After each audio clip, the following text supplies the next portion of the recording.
So the deformation of the solids and application of the Haeckel products and categorizing the material. So whenever we are having a particle size reduction, we have already seen in the previous engineering. So we have got different mechanisms of the particle size reduction. Whenever you are reducing the size, so during the particle size reduction, the particle shapes are getting deformed. So in the particular journey of the reduction, there are two approaches we have already considered in previous case. What we have done in the size reduction, we have applied the Fick's law, Rittinger's law, and Bond's work index and taken the initial diameter of the powder and the final diameter of the powder. We have calculated all these constants. If you look into that, we are applying some mechanism like an impact, or it may be a compression, or we are applying there to reduce the size. What is happening there? The similar thing which is going to happen when you are under the material is under the force, which is going to get deformed. Before getting deformed, what is going to happen to that? So generally, they will be having a reduction in the particle size will be taking place before we are going to proceed further. There are two approaches where the particles are getting reduced in the size by the application of the force is. One is the mechanism is the material which is having a flaw, which we have already mentioned in the size reduction chapter of pharmaceutical engineering. If the flaws are already existing in the unmilled powder or particles, we are going to put in the die of your compression machine, tablet compression machine, and we are going to give an impact with the upper punch, and we are going to apply the compressional force. During the time, what will happen? This impact and the compression, which makes the particles having the flaws converting into a crack. Further application of the force when you are decreasing your height of your upper punch, so it is going to make the crack further deepen into the break, and the powder will be broken into the different types of the pieces. And you are making the powder to come closer by the application of the force, because volume extension will not be there. Because of the reason, it will tend to get bonded and it will be getting adhered to each other and form a tablet like lateral words after getting this. In spite of after formation of the tablet, if you apply the force further, then what will happen? The tablet is going to break. So it is getting, first the powder is getting broken, tablet is formed, you are applying the further force and hitting the tablet, and the tablet will become break, and broken tablet you will be going to get. There is another approach is that whenever you are prepared the tablet, during the ejection, what will happen? You are making the powder which is converted into a tablet to which is getting present in the die, which it should be come out, application of the force. So during that mechanism, what will happen? Your upper punch will be moving up, and the lower punch it will pushes the tablet, and there will be a friction which will be exiting, that is present at the die surface. Sometimes your tablet will get chipped because it is an individual tablet. It is appearing as only one tablet. The edges will break. So this is appearing a good tablet to us.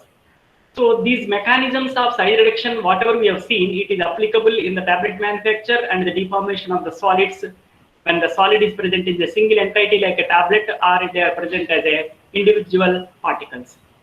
So when the flaws are not present, when you are giving an impact or attrition, the surfaces will be getting edged, then they will be getting broken into a chips, smaller and smaller particle.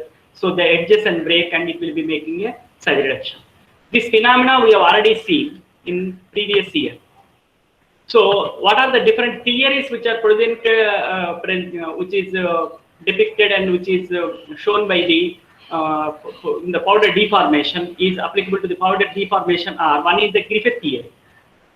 We know that according to the Griffith theory, all the solids are containing the flaws. So when they are containing the flaws, the first mechanism will be applicable. They are nothing but a microscopic cracks. They are not visible to your naked eye.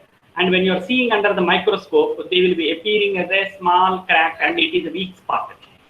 The flaw is a structural weakness, and that will be developed into a crack under the strain, eventually cleave into a small particles later. This is the first part of our Griffith theory. The second thing what Griffith has stated is, if the flaws are not present in the particle, the force of milling produces the new flaws.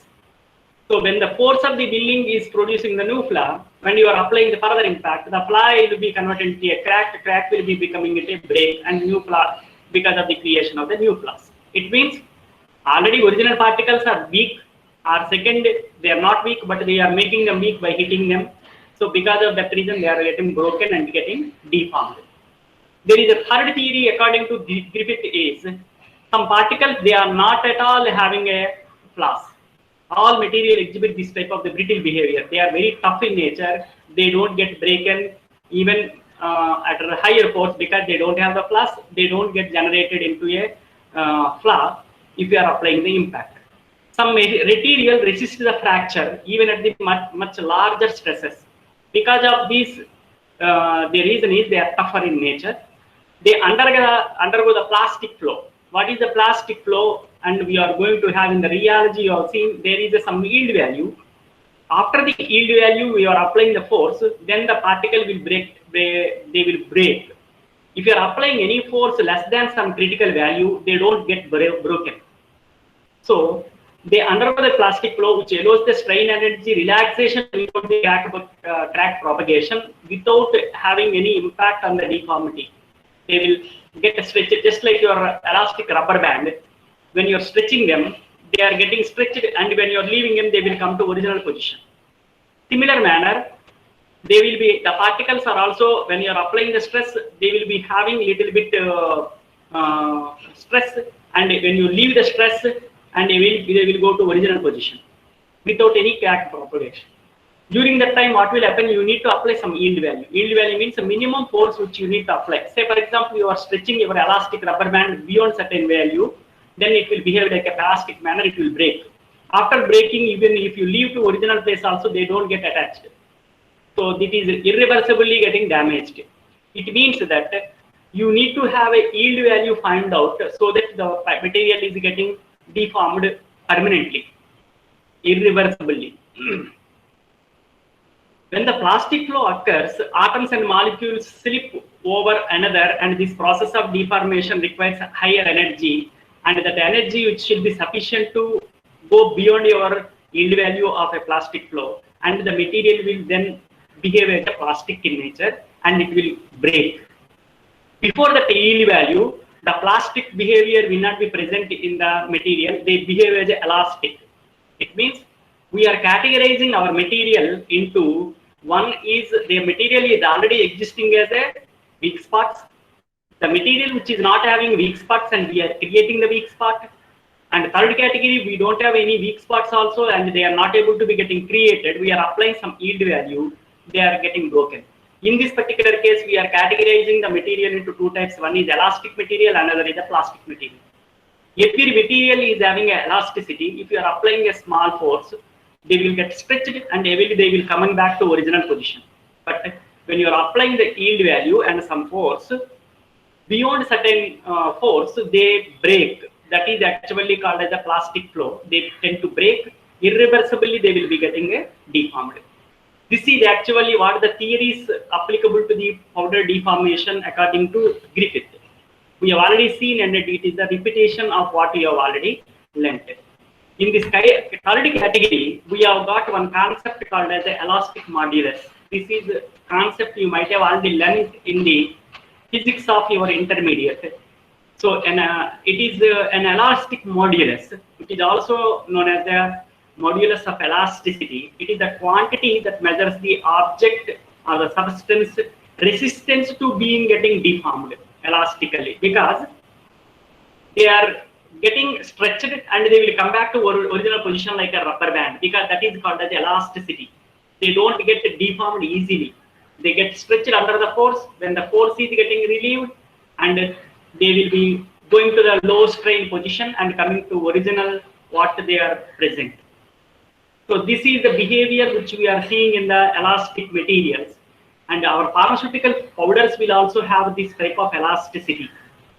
So the variation of this elasticity will be depending upon the nature of the particle and the crystalline structure of the particle and what their charge they are present on the surface of their particles. It means that when the stress is applied in the form of compression or impact or attrition, The elastic modulus of the object is defined as the slope of its stress and strain diagram. So what is the stress and strain diagram in the elastic deformation? How to plot them and how to find out the yield value. So this is a very important concept to us to make a tablet. So this is all the preamble to your tablet manufacture, because you are 90% of the shelf in the pharmacy stores, they are getting filled with the tablets only. You may get questioning that why these are that many number of tablets are present when compared to remaining dosage form like your syrups and injections like that. One thing is injections are highly painful, nobody will be preferring them, and it is costly. The second thing is the syrups, they are the bigger in size and they cannot hold it by the patient. They need to keep it. Another one is the pharmacist point of view, they are not stable as that of the solid. The third thing, the tablet manufacturing is very cheap when compared to all. You may get the you might have in the mind that the capsules can be cheaper, but the problem is the capsule will have the only cheaper filling technique only without any compression. But the problem is capsule shell itself costly. We need to take upper cap and lower body, so that is costly, and such type of things will not be present in the tablet. So it is cheaper, and we have got a faster machines.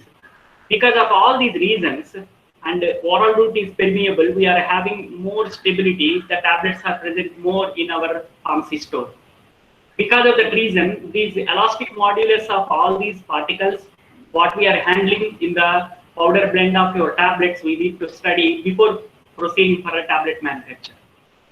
A stiffer material will have the higher elastic modulus when compared to a brittle material, which is easily getting broken without much elasticity. How to categorize it, how to find out it? This can be done by the stress strain curve. If you see the stress curve of for any solid, you are having a strain, we are applying onto the powder by stretching the rubber band or applying the force by the impact or compression, and it is undergoing the stress. When it is under the stress, what will happen? It will go to elasticity, and it is having some elastic modulus. Because of that reason, either it will come back to its original position after elastic deformation, or beyond the yield value, they will be undergoing permanent deformation, undergoing the plastic deformation. So what the diagram you are seeing in this particular slide, it is called as a stress strain curve for the solid. You may be asked in the 2 marks question, draw the stress strain curve and note down the points in it. So if you see it, this curve has got 3 zones.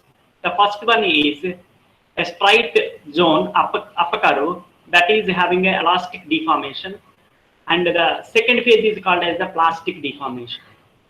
So the plastic deformation is irreversible. Once it is got deformed, means it won't come back, even if you reduce the strain to 0.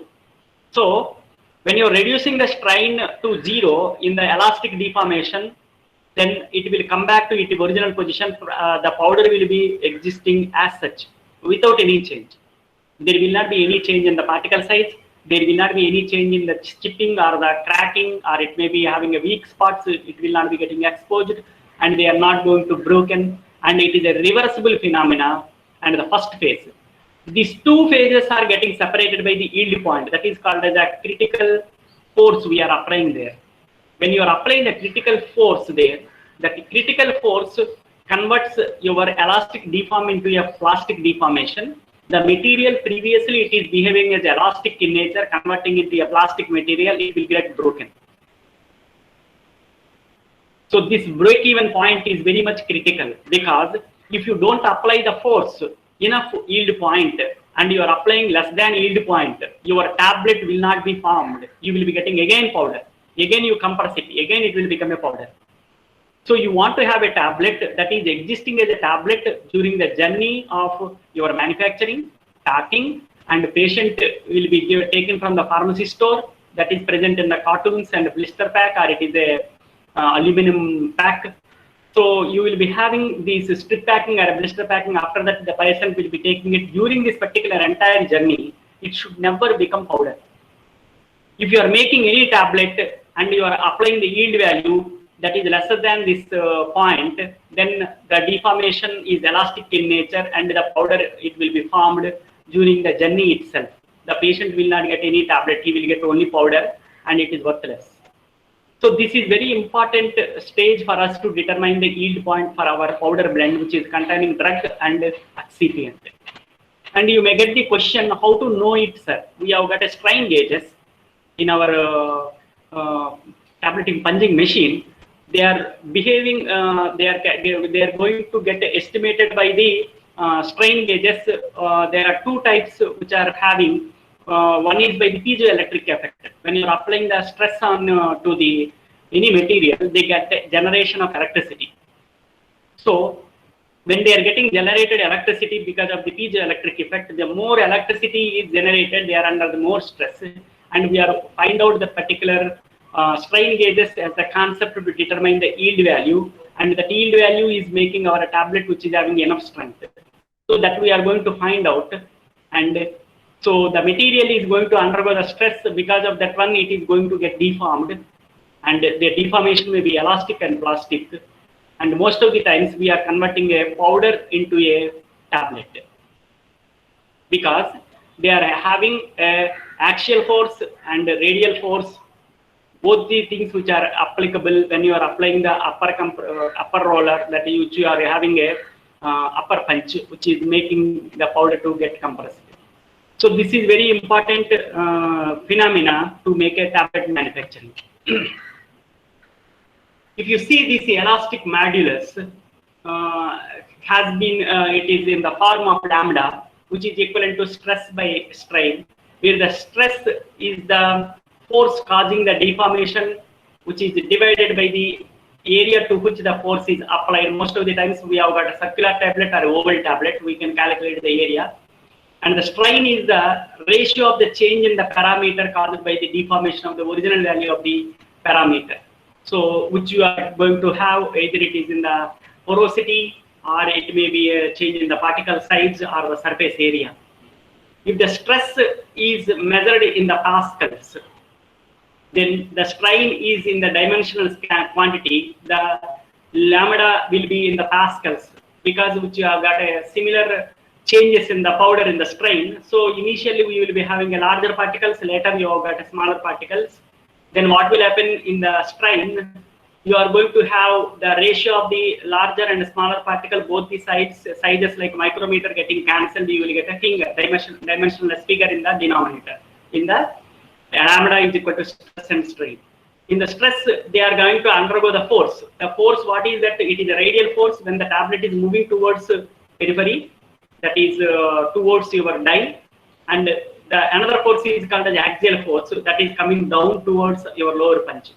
In those cases, it is containing the force that is equal to per unit area, which is given as a pascals. So we are going to give this particular elastic modulus is also a ratio which is present in the pascals. So this how much pascals which are going to be present, so that we will be having beyond the yield value and we are making a tablet. That is very much critical to us. So this is actually what the use of stress and strain diagram in our pharmaceutical manufacturing of a tablets critically. You will be having later onwards different types of manufacture of a tablets like direct compression, wet granulation and dry granulation. In direct compression, you are taking directly a powder that are containing crores of particles, you are converting into two particles, that is single particle called as tablet. In the dry granulation, you make a slug. The slug is nothing but a bigger tablet, and you are applying the strain, and they are going to undergo the stress and make the slug, and the slug will be broken by using a hammer mill. That what you have studied in the pharmaceutical engineering. That hammer will make the powder into a granule. That a dry granules without using a solvent you are going to get, and they are again compressed into a tablet. This is another one. In the third one, you make the dry granulation, wet granulation by adding a binding agent, that is a solvent, either it is a water or any non-aqueous solvent, and you prepare the granule by passing through the sea. Wet mass you are passing and putting in the dryer, and the material which are wet, they will be getting dried, and you are using that granules and compressing into a tablet. In all the three stages, you are going to apply this stress and strain curve, and these logistics and the way of material is moving inside the die, and you are making from hopper to flowing. So the first journey is movement of a particle when from the hopper to die. That will be taken care by your angle of repose and bulk density and true density. And the calculation of your space in the die, that can be calculated by the tap density. What you have got already, porosity of your powder, percent porosity you already calculated in the particle. After that, you are applying the force. So when you are applying the upper punch, you are making a strain to apply it, and it is undergoing the forces. So they are going to calculate lambda, that is elastic modulus. So these three types which you are going to have, but this part you don't have any practical in this particular year. You are going to learn only in the theory part only. You need not determine any lambda in the practical sessions, and that is the reason you need not feel that I am in the online mode, so I may not be able to get exposed to them. Of course, in the 6th sem and 5th sem, you are going to have the tablet manufacture, which you are going to do by your own hand, and you can prepare and sense that how the tablet is converting it again back powder before the yield value, and after the yield value, how they are getting converted to a tablet. You will be able to see it. And this is going to have different stages during your powder deformation. When you are applying the force, what will happen? The first phase, what we have seen in the strain curve, that is elastic modulus stress and strain curve, is elastic deformation, and the second stage is plastic deformation. So these two are the stages which are present. Most of the times in the first elastic deformation, it is completely non-fruitful event. Reason is, you are applying the force, and again the powder is getting deformed, and again it will be going back to the powder. Just like you are pressing your rubber sponge, and again it will go back when you are relieving your fingers and go back to your original shape of sponge. The entire sponge of your, have got a cuboid like sponge, you can make it a ball, and the ball it is little bit having near to spherical. After leaving this strain, again it will go back to cuboid like structure in the sponge. It is actually called as the elastic behavior of the particular material, because we are applying the stress less than yield value, so just you are pressing them. You are not tearing it. When you are tearing it, again it will change its shape, and it will irreversibly they are getting damaged. So elastic deformation of the particles until the elastic limit, that is the yield point, is reached. This is a reversible phenomena. Reversible phenomena means once you are relieving the strain, and the material will be going back at the zero strain to original shape. They won't get deformed. They won't get damaged.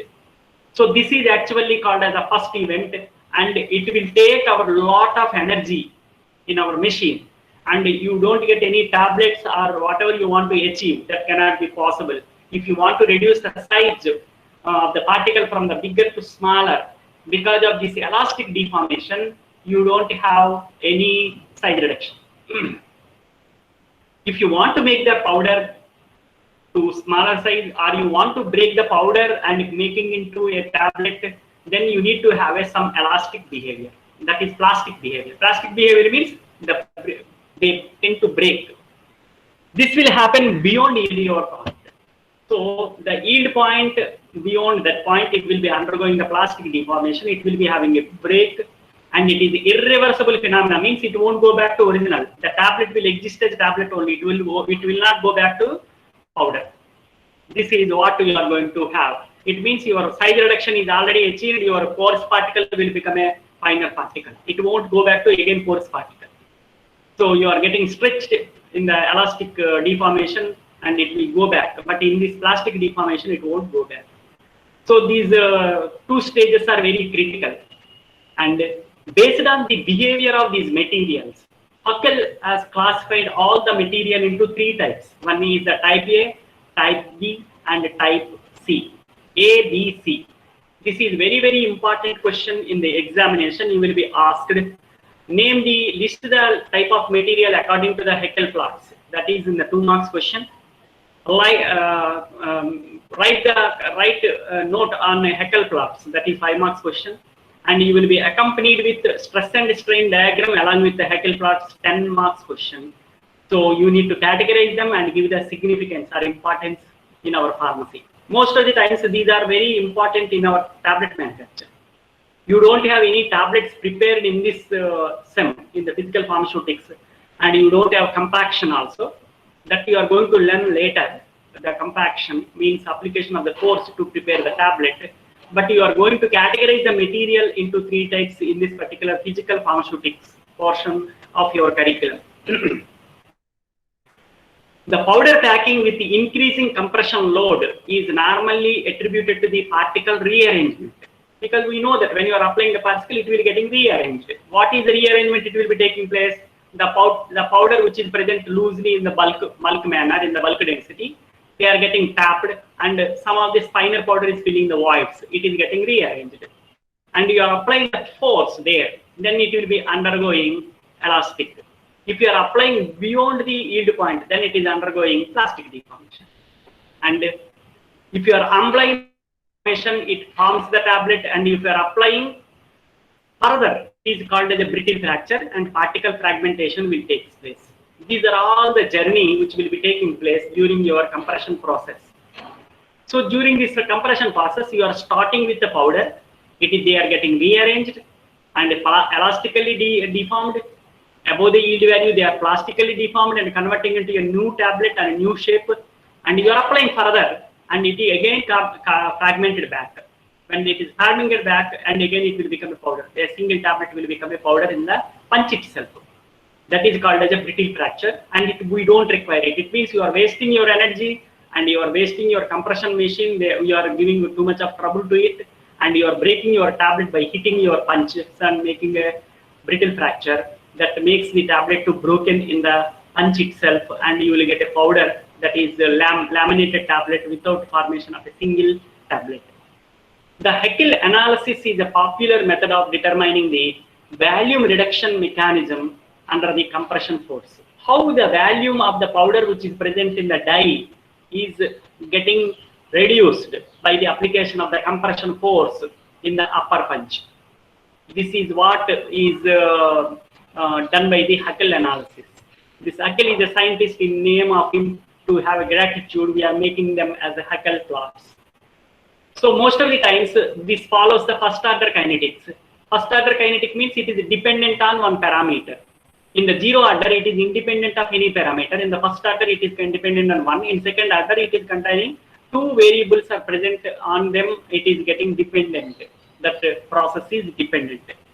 So it is following in the Haeckel process is following first order kinetics with the interparticulate force as a reactant. Interparticulate force. What is the interparticular force? That is actually the force that are present between the particles. Generally, they are the voids, forces, and the force.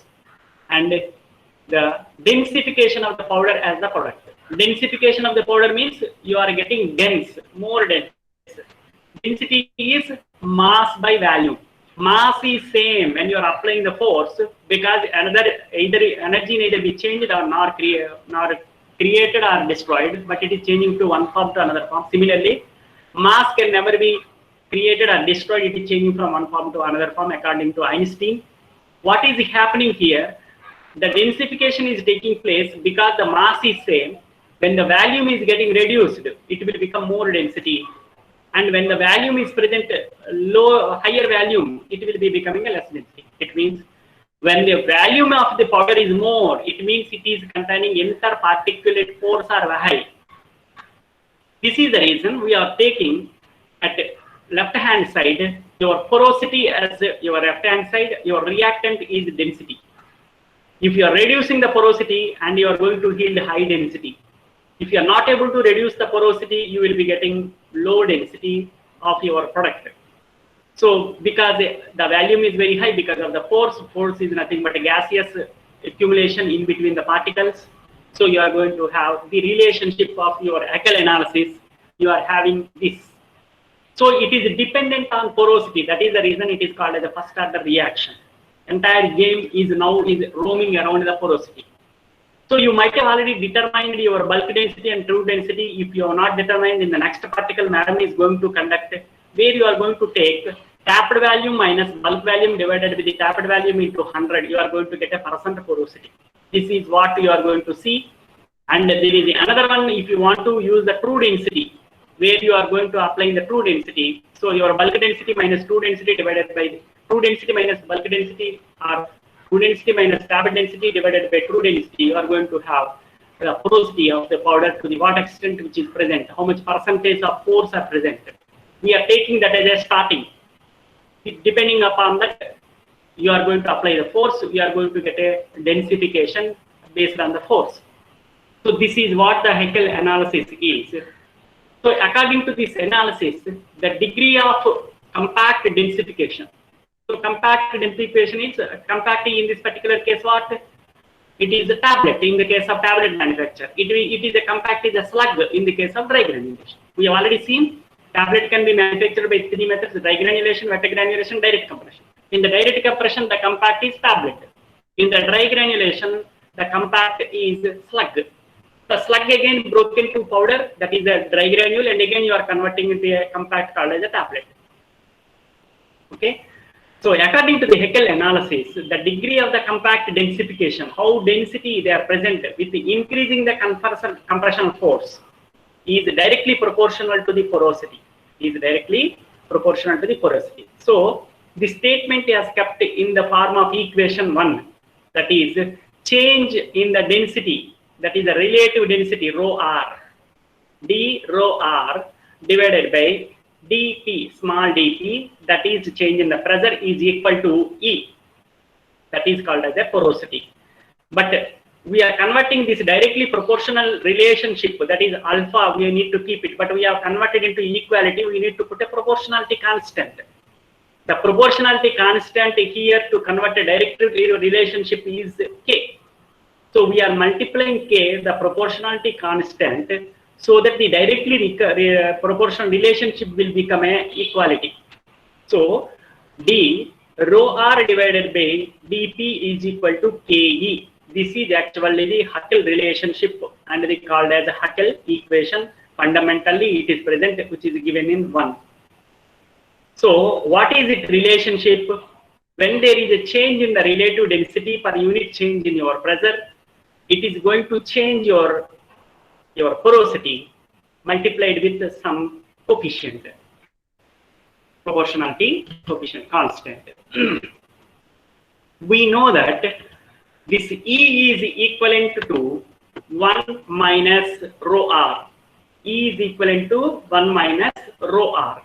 That is the reason we have got a relative density. This relative density is given by your tapped density minus your bulk density divided by the tapped density. If you are taking that ratio, so you are taking that ratio when you are taking it, so you are going to have 1 minus rho r, that porosity E is equivalent to that, you are replacing it, then you are going to get a equation 2. So E is equal to 1 minus rho r. So we are replacing that. So we are getting the second equation. So here it is having a differential in the second equation. We are making it integrated to the entire range of your force. So whatever you are applying the pressure in the entire range and the entire range of your relative density, then you are going to have an integration of this and converting into a equation 3. In this particular case, you are going to get natural log of 1 by 1 minus rho r is equal to K into P plus A. This is an integration. Just you are going to make this as a third one as a memory. This is actually a third equation of your Haeckel analysis. So natural log of 1 by 1 minus rho r is equal to K plus A. Now if you are seeing it, this is appearing as y is equal to mx plus c. This is a linear equation, it is appearing like that. But in this case, one thing is a logarithmic, another one is a natural. So this is actually the normal. So it is a semi-log relationship which is having. Now you may get the question, what is this use of semi-log? Because we have got a directly proportional relationship. If it is a linear, our predictions are going to be good. That is the reason in this logarithmic transformation, it will give the linearity. So because of that reason, to get the linear concept, so we have taken the plotting of the values of 1 by 1 minus rho r, that is actually called as y here, and against the applied force P, that is x here, and you are going to get a slope, that is k here, another one is intercept, that is a here. So the third analysis of a Haeckel, which is appearing as y is equal to mx plus c, the c is equal to intercept is equivalent to a, and the slope m is equivalent to k. And when you are plotting 1 by 1 minus rho r, of course, in the natural log of in the y-axis and p in the x-axis. For unit change of your applied force, there is a change in the porosity. That porosity value is represented like a natural log of 1 by 1 minus rho r.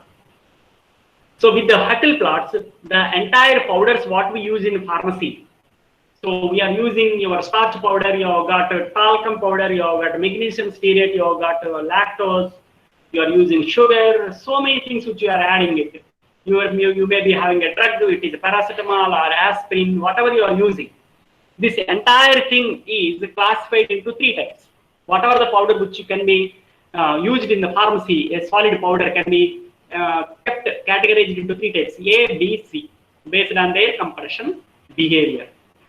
I hope till this time you might have understood the concept. If anybody is not able to understand, unmute yourself and ask me, because we are going to enter into the final part of our journey, categorizing material based on the behavior and placed on the Haeckel plots.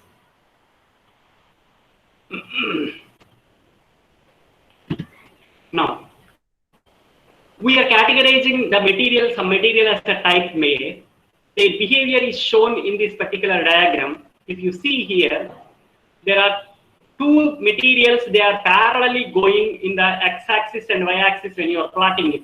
Plotted them of 1 by 1 minus rho r that we are taking, and it to the y-axis and compression force P as the x-axis. Type A material, they are present as a parallel. So an example like material is a sodium chloride. A linear relationship is observed with the plots. The remaining parallel as the applied force is increased, indicating the deformation apparently only by the plastic deformation from the starting.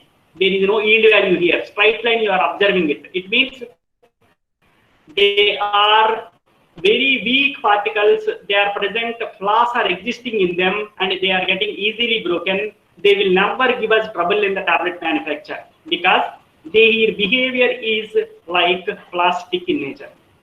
So now we are going to enter into your tablet manufacture. There is a 2 basic requirement of a tablet manufacturing is, one is the plasticity, another one is fluidity.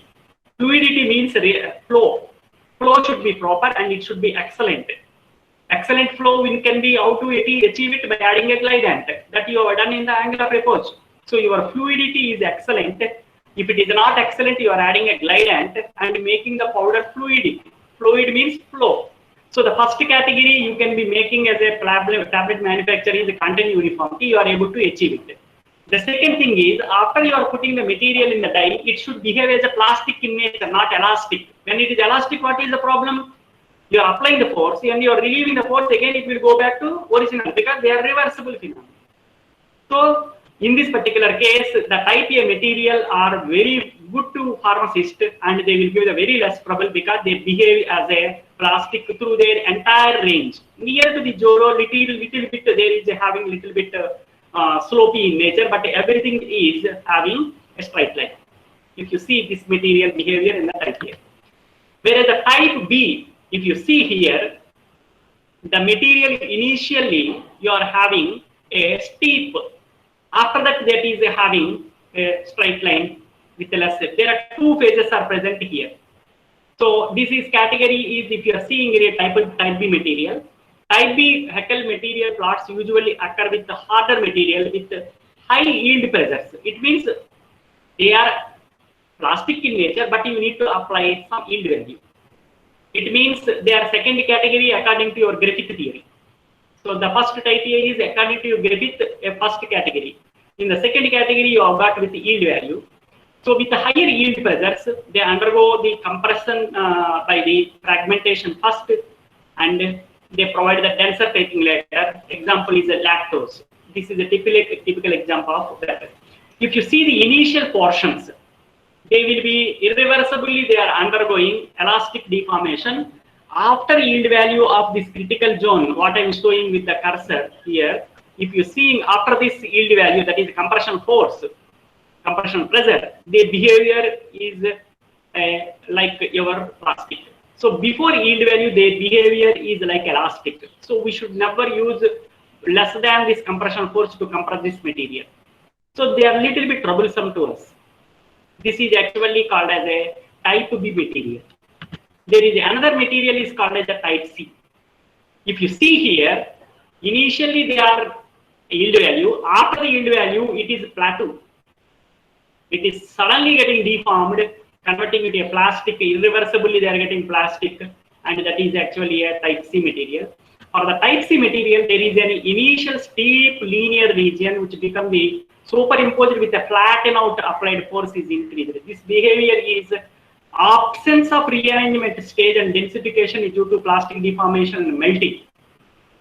Why it is happening in this particular case of not steepness is not present means they are low melting substances are also present. They are getting melted because of the frictional force, and the molten liquid is filling the voids, and they will be irreversibly getting plasticity is present there, and you are getting filled. That is the reason you have got a plateau stage. It means the third category, they are got yield point. After the yield point, they are getting melted, and the molten mass is occupying your voids, just like a magnesium stearate. The stearic acid of a magnesium salt is called as a magnesium stearate. The magnesium stearate is nothing but your coconut butter, which you are having in the winter. They are getting cold, that is getting fatty in nature. Oil is converting into fat. So they are the low melting substances. So the similar behavior will be present with them. So they occupy the voids by getting molten and filling the voids, and they get the plateau. This type of behavior is a type C behavior, and which is making. Generally, we use this tendency of the material to get melted for the lubricant in our tablet manufacture. So they will be helping us to smooth removal of a tablet without much friction from the dye, lubricating. So this is actually what we are using in the tablet manufacture, magnesium stearate also. This type of material behavior is called as a type C. So they are having type C material. There is an initial steep linear region. After they are getting flattened by the application of the force. This behavior is absence of the rearrangement stage, and the densification due to the plastic deformation and melting. Because of that melting, they don't have anything much to do, and they will be getting a hardened tablet formed. So this is actually the type C behavior. I hope you understood the concept of all the three. Now we are going to categorize all the material in our pharmacy into three categories. First is like a Griffith one, and the second category is that one, and the third one is not having like that. You are creating application of the yield value, that is coming under the beam only. The third category, Eckl plots, is you are making a melting as also a concept which is applicable to formation of filling of your voids by the deformation of your solids. The powder fluidity, which you have already mentioned, which is done by the required that the material can be transported through the hopper and tableting machine. So we need to adjust the second category, like your compressibility and the fluidity. So in the compressibility, we are able to get that particular one, your material. So which you are having fluid plasticity in nature, and the second is the fluidity. So in the fluidity, which are going to have a powder flow that can be improved by the incorporation of the glidant. Generally, we are using the glidant like silicon dioxide, talc, and we call the silicon dioxide as a brand name as aerosol. And by making the particles as spherical as possible, when you are having a spherical, they will be free flowing by applying the spray drying. Spray drying concept you already learned in the engineering. So any material which you are not having spherical in nature, any different shapes like stars or anything, you will be converting it to a spherical by the spray drying. Because you are breaking the axis, that is a shape with the solution, and again you are converting into spherical. The most popular method of increasing the powder flow is by the granulation, whether it is wet granulation or dry granulation. If the powder is not flowing, you don't go for direct compression, you convert into a granulation. They will make the granule flow, and you will be getting a fluidity. If you don't get fluidity even after granulation also, you are adding a glidant. For that purpose, you are using an angle of repose, you might have already done in the practical. So the particles arrangements consolidation, most of the times when it is getting consolidated, you have got type C material, they are very much important in the consolidation because they are undergoing the two concepts called as the cold welding and a fusion bonding. In the cold welding, the first two materials, type C, type A and type B of Haeckel blocks, when the surfaces are two particles are approached to each other closely and the separation is less than 50 nanometers. So when they are approaching to less than 50 nanometers, their free energies are result in the strong attractive forces. Most of the times we are calling it as the van der Waals forces, and this is called as the cold welding. It does not require any temperature. This is going to happen in Haeckel A and B materials. The second concept is called as fusion bonding. Most of the times it is happening in the type C material of your Haeckel. Application of the force resulting in the generation of the considered frictional heat. Because of the frictional heat, the heat is sufficient to cause the melting of your particles. When the melting solidifies, because when you are applying to the room temperature, again they will be solidifies, it causes the fusion bonding. Because of the fusion bonding, you will get an intact tablet very much formed with the type C. It means GPAT question, your type A and type B behavior is having a cold welding as a process, and the type C material is having a fusion bonding as a process, and you are going to get an intact tablet. Because you will be asked in the exam, write the importance of the Haeckel plots in the pharmacy. The particle size enlargement consolidation 1 and consolidation 2 concepts are very much important linked to Haeckel, and it is significant in our pharmacy in the tablet manufacture. I hope you understand the concept of all the three based material. Based on that, we have categorized, used the Griffith theory, and we have applied the stress and strain diagram